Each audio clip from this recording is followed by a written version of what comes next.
Everyone, I hope that you are fit and fine. Today is going to be a very interesting video for you because today we are going to learn something about the clauses. Because you all know it very well that clauses playing a vital role in your examination. Because without clauses, it's not possible to set activity sheet. So basically, remember, first of all, we need to think about that what exactly the meaning of clause.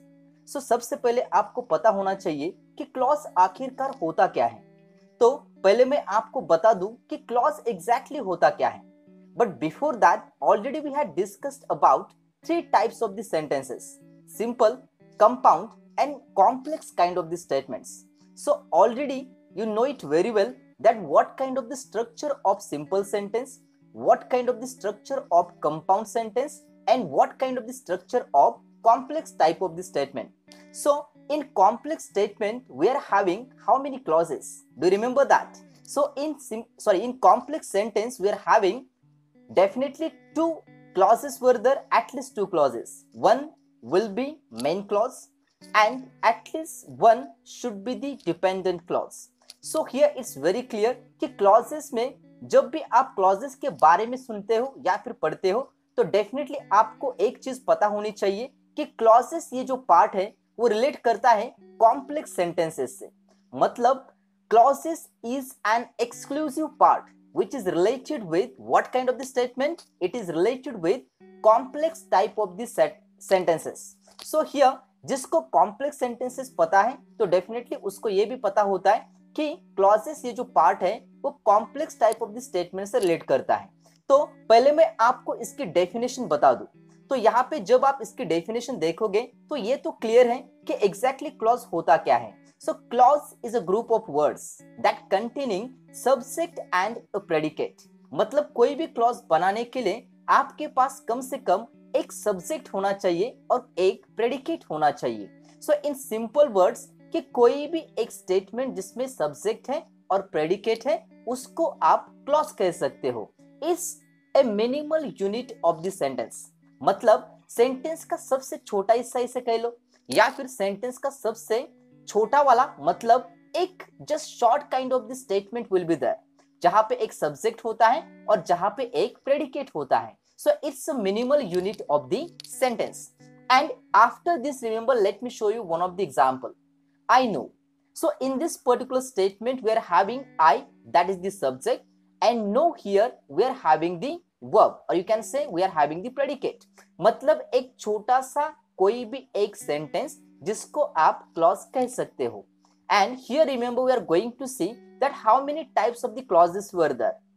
So in English, we are having total three types of the clauses, and these three types of the clauses are playing one of the important role to decide whether what kind of the statement you have to make. So let's see here the first important part, which is called as noun clause. So if you are thinking about the definition of noun clause, so कोई भी ऐसा एक clause जो कि एक noun की तरह काम करता है, मतलब एक कोई क्लॉज जो हमेशा नाउन की तरह काम करेगा उसे हम कहेंगे noun clause. In English we are having total three clauses: noun clause, adjective clause and the last one adverb clause. तो इंग्लिश में तीन क्लॉजेस हैं एंड डेफिनेटली हमें वन बाय वन इनके बारे में पहले जो बेसिक थिंग्स हैं वो सीखनी पड़ेगी, तभी जाके आप सेंटेंस में से जो क्लॉज है वो ढूंढ पाओगे. And here remember, let me give the assurity that after watching this particular video, definitely you will be able to solve any kind of the question which is related with clauses. So let's start our journey to learn this particular concept, that is clauses. So let's see here noun clause. The second one is adjective clause. Any particular clause which acts like an adjective. कोई भी एक clause जो एक adjective की तरह काम करेगा तो उसे हम कहेंगे adjective clause. And the last one, which is also one of the simple kind of the clause, which is called as adverb clause. Any particular clause or the clause which acts like an adverb. So that particular clause will be called as adverb clause. And now remember, we are moving ahead one by one and we are going to see how exactly we need to recognize or we need to identify noun clause. तो noun clause को ढूंढते कैसे हैं? And let me tell you one thing, कि sentence के meaning के हिसाब से क्लॉज कौन सा है वो ढूंढना है. मतलब अकॉर्डिंग टू द कंजंक्शन, कई बार हमने देखा है कि कई सारे वीडियोस में कंजंक्शन के साथ आपको क्लॉजेस पढ़ने के लिए कहते हैं, लेकिन मैं बता दूं कि कई बार कंजंक्शन, एक ही कंजंक्शन तीनों भी क्लॉज में आ जाता है। मतलब वो नाउन क्लॉज में भी होता है, मतलब वो एडवर्ब क्लॉज में भी होता है और एडवर्ब क्लॉज में भी होता है। तो डेफिनेटली रिमेंबर, तीनों भी क्लॉज में अगर एक ही कंजंक्शन है तो उस वक्त आपको कौन सी स्ट्रैटेजी रखनी है। तो यहाँ पे आज मैं जो स्ट्रैटेजी आपको बताने वाला हूँ, it will be applied to each and every sentence, और इसके हिसाब से इस स्ट्रैटेजी का अगर इंप्लीमेंटेशन आपने अच्छी तरह से किया, so this is my guarantee to you that you will be able to understand what kind of the clause it is, and definitely you are having the idea instantly. So let's start with the noun clause here. So Mangesh said that he was an architect. So here remember, in this particular statement, in what way you have to think about the clause. तो आपको करना क्या है? तो आपको करना सिर्फ इतना ही है, you have to ask the question with the help of what? WHAT. What से क्वेश्चन पूछना है, लेकिन क्वेश्चन पूछना है किससे? तो क्वेश्चन पूछना है जो मेन क्लॉज में जो वर्ब होती है उसको क्वेश्चन पूछना है। तो मैं पहले आपको बता दूं कि मेन क्लॉज ढूंढना कैसे है। तो जब भी आपको क्लॉज का कोई एग्जाम्पल एग्जामिनेशन में आएगा तो एक कोई पार्ट होगा जो अंडरलाइन किया हुआ आपको दिखाई देगा। तो डेफिनेटली जो अंडरलाइन किया हुआ पार्ट है वो होगा सब ऑर्डिनेटिंग क्लॉज, मतलब डिपेंडेंट क्लॉज होगा, और जो बचा हुआ स्टेटमेंट है वो कहलाएगा मेन क्लॉज। तो it's very simple kind of the thing. तो यहाँ पे जो अंडरलाइन है वो कहाँ पे है, that he was an architect, मतलब ये डिपेंडेंट क्लॉज है, सबऑर्डिनेटिंग क्लॉज है, और मेन क्लॉज कौन सा है, मंगेश सेड। तो यहाँ पे वर्ब कौन सी है, तो डेफिनेटली अगर मैंने आपसे वर्ब कौन सी है पूछा तो आप मुझसे कहोगे कि सर यहाँ पे तो सेड जो है वो वर्ब की तरह काम कर रहा है, तो डेफिनेटली वर्ब है। तो डेफिनेटली यहाँ पे सेड से क्वेश्चन पूछना है व्हाट से। तो अगर मैंने आपसे कहा कि व्हाट से क्वेश्चन पूछो, so what kind of the question you will make. तो डेफिनेटली रिमेंबर, यहाँ पे क्वेश्चन आपका जो बनेगा वो किस तरह से बनेगा, मंगेश सेड ऐसा लिखा हुआ है। तो आप क्वेश्चन पूछोगे व्हाट से, व्हाट डिड मंगेश से, मंगेश ने क्या कहा। तो मंगेश ने क्या कहा, तो डेफिनेटली रिमेंबर मंगेश ने क्या कहा अगर हम पूछेंगे तो डेफिनेटली उसका आंसर मिलेगा that he was an architect, कि मंगेश ने कहा कि वो एक आर्किटेक्ट है। तो डेफिनेटली यहाँ पे जो अंडरलाइन किया हुआ पार्ट है एज इट इज आपका आंसर आ जाता है। अगर आपने व्हाट से क्वेश्चन पूछा, अगर आपको अंडरलाइन किया हुआ पार्ट एज इट इज अगर आंसर में मिला तो उस क्लॉज को कहेंगे, कौन सा क्लॉज, उस क्लॉज को कहेंगे noun clause. I hope that you understood this particular method. So आपको क्वेश्चन पूछना है व्हाट से, और वो भी किससे पूछना है, मेन क्लॉज में जो वर्ब है उससे पूछना है। Now let's see the second example here. I told him that I had a son. So in this particular statement I told him, which is the verb. तो verb यहाँ पे कौन सी है, told है। तो told अगर verb है तो मैं क्वेश्चन पूछूंगा that what did I tell him, what did I tell him, what did I tell him अगर आप पूछोगे तो डेफिनेटली आंसर आएगा that I had a son, right. तो डेफिनेटली आपका जो आंसर है वो आता है अंडरलाइन किया हुआ जो पार्ट है वो as it is same answer आता है। तो अगर ऐसा आंसर आ रहा है तो डेफिनेटली वो क्लॉज कहलाएगा noun clause. I hope that you understood this particular method in a good way. I know where she lives. Right? I know where she lives. Now this is your turn. Just ask the question with the help of what. तो what से question पूछा आपने और किस तरह से पूछा, What did I know? What did I know? तो डेफिनेटली आंसर आएगा where she lives. तो डेफिनेटली जो अंडरलाइन किया हुआ पार्ट है वो आपका आंसर आ रहा है। तो डेफिनेटली रिमेंबर यहाँ पे जो क्लॉज होगा वो कौन सा क्लॉज होगा, नाउन क्लॉज होगा। So this is the method through which you can easily identify the given clause, right? तो definitely any sentence of indirect speech is a noun clause. ये आपके लिए एक्स्ट्रा इंफॉर्मेशन है। मतलब कोई भी इनडायरेक्ट स्टेटमेंट होगा, मतलब जो इनडायरेक्ट स्पीच में है तो डेफिनेटली कौन सा क्लॉज होगा, नाउन क्लॉज होगा। मतलब यहाँ पे जो सेंटेंसेस आप देख रहे हो तो डेफिनेटली सारे सेंटेंसेस इनडायरेक्ट स्पीच के हैं, right. That I had a son, where she lives, that he was an architect. So definitely these all statements are in indirect speech. तो अगर कोई भी statement indirect speech में है तो उसको हम कहेंगे noun clause. So this is the method that use what to ask question to the verb of main clause. And definitely if you are getting the answer that is the same answer, definitely वो clause कहलाएगा noun clause. So let's move forward with this particular knowledge. And before that अगर आपने अभी तक मेरे channel को subscribe नहीं किया है, so just press the button of subscribe and definitely you will learn so many different things about English language. So I hope that you will do that. Please do subscribe and don't forget to press bell icon. So let's see now something about the second type of the clause which is called as adjective clause. कोई भी एक clause जो एक adjective की तरह काम करता है तो उसे हम कहते हैं adjective clause. And let's see one example of it. I saw a person who was a lawyer. So if we are applying the same method here, जो हमारा वर्ड से जो मेथड है अगर हमने यहाँ पे अप्लाई किया कि देखो कि यहाँ पे आंसर क्या आता है.